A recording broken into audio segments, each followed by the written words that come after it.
KYC Media News. We bring you the greatest and most up-to-date news of the day, and we invite you to stay tuned.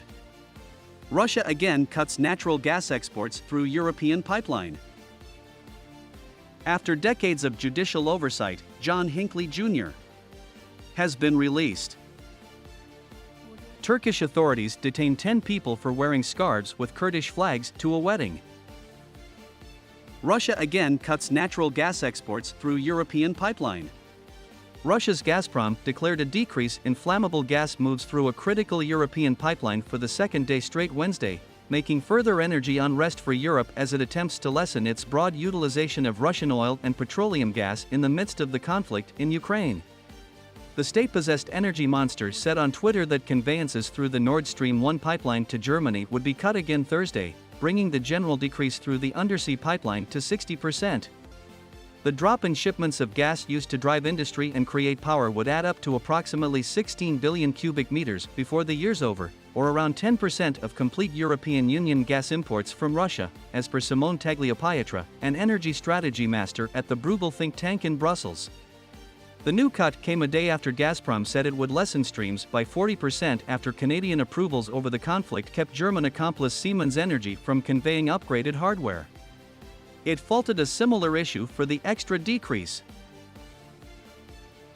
Turkish authorities detained 10 people for wearing scarves with Kurdish flags to a wedding.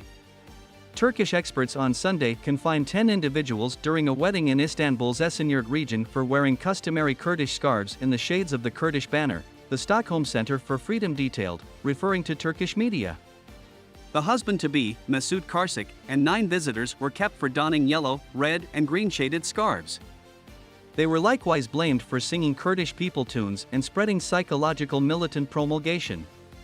The prisoners were booked to show up in court on Wednesday.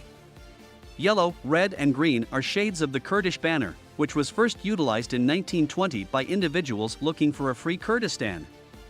The Turkish state emphatically goes against the banner since supporters of the prohibited Kurdistan Workers' Party, PKK, use it generally. Also, Turkey has denied utilization of the Kurdish language, dress, fables and names beginning around 1937.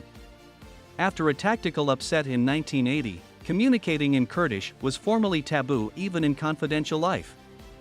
Hüseyin Bogadakin, the prisoner's legal counselor and an individual from the Association for the Freedom of Lawyers, HD, said his clients were just communicating their social legacy and were not piece of any unlawful association. After decades of judicial oversight, John Hinkley Jr. has been released. John Hinkley Jr., who shot and injured President Ronald Reagan in 1981, was liberated from court oversight Wednesday, formally finishing up many years of management by legitimate and emotional wellness experts. Following 41 years, 2 months and 15 days, freedom at last, he composed on Twitter not long after 12 p.m. The lifting of all limitations had been normal since late September. U.S. Area Court Judge Paul L.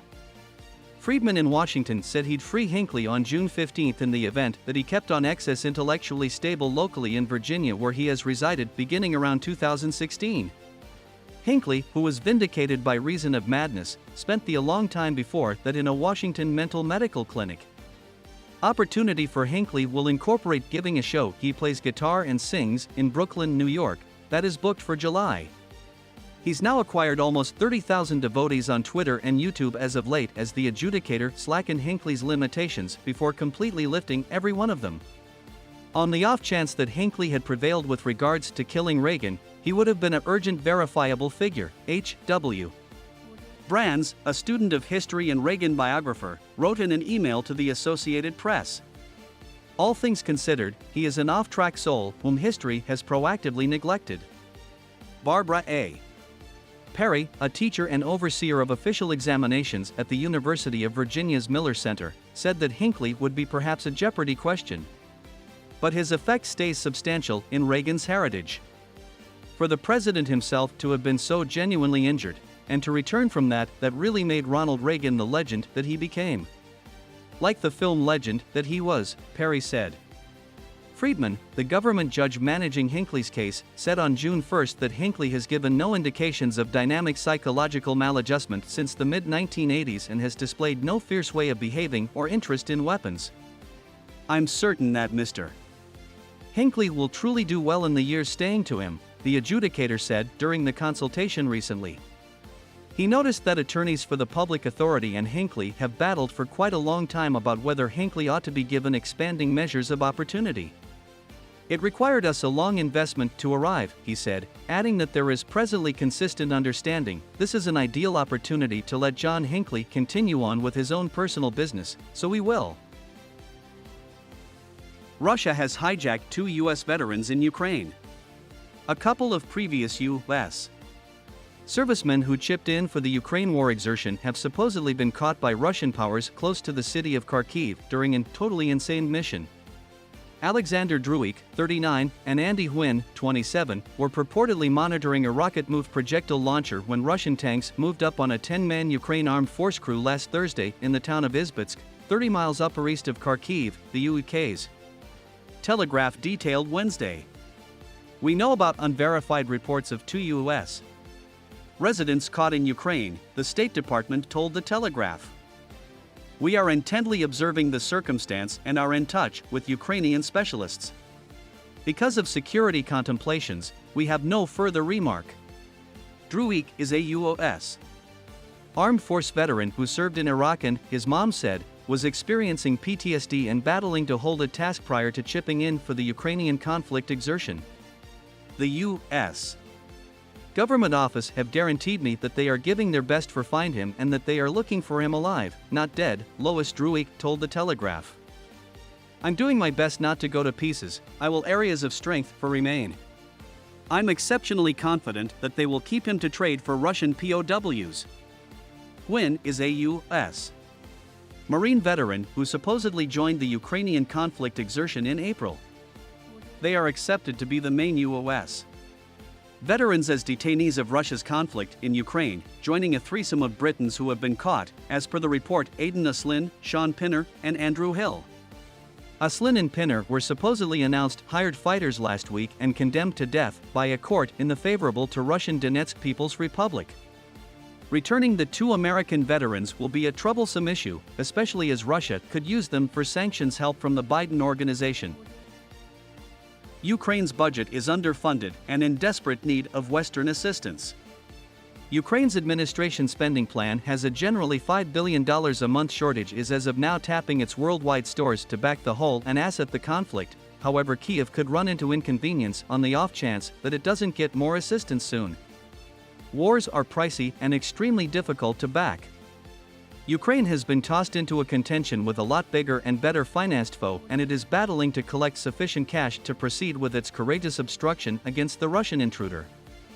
The nation is right now depending on the national bank for the largest part of government subsidizing, yet global givers assume a critical part, and in the event that they don't focus on the country's financial requirements, Ukraine faces the risk of an equilibrium of installments emergency, expressed Institute of International Finance, IIF, in a new note.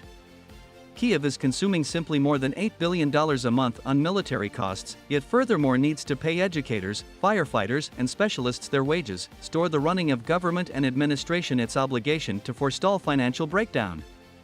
As duty incomes have fallen to 20% of their past level, the public authority is shy of about $5 billion per month to cover its complete use. The global local area has been offering monetary guide. The U.S. said on June 15 that it will send $1.5 billion every month to support the public authorities' funds. Out-and-out Kyiv has gotten a sum of $6.8 billion in help by the beginning of June. In any case, it's adequately not. The monetary hole among pay and outgoings came to $4.5 billion in May alone. More assistance is coming. The worldwide local area has committed an extra $23 billion for the rest of 2022. At the same time, IIF said in a note, the cash may not come rapidly enough.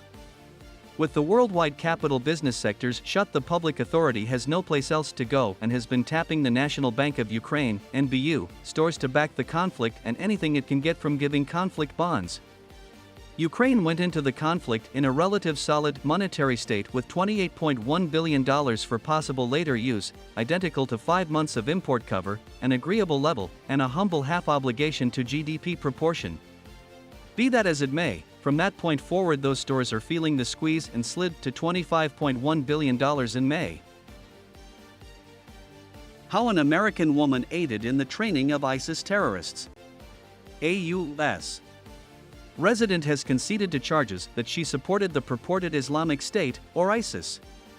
Last week, Alison Flukikrin conceded that she gave military preparation to an excess of 100 ladies and little kids who served in an ISIS all-female contingent. The U.S. branch of justice accused Flukikrin of putting together, driving, and coordinating the future warriors for the benefit of ISIS. Assigned as an unfamiliar psychological militant association, ISIS threatened pieces of Syria and Iraq from 2014 to 2020. The 42-year-old Flukikrin used to live in Kansas. She began voyaging abroad around September 2008 when she moved to Egypt with her previous spouse, who was likewise an individual from ISIS and was killed. In September 2011, Flukikrin moved to Benghazi, Libya, and began participating in fear-based oppressor exercises. After the al-Qaeda assault on the U.S.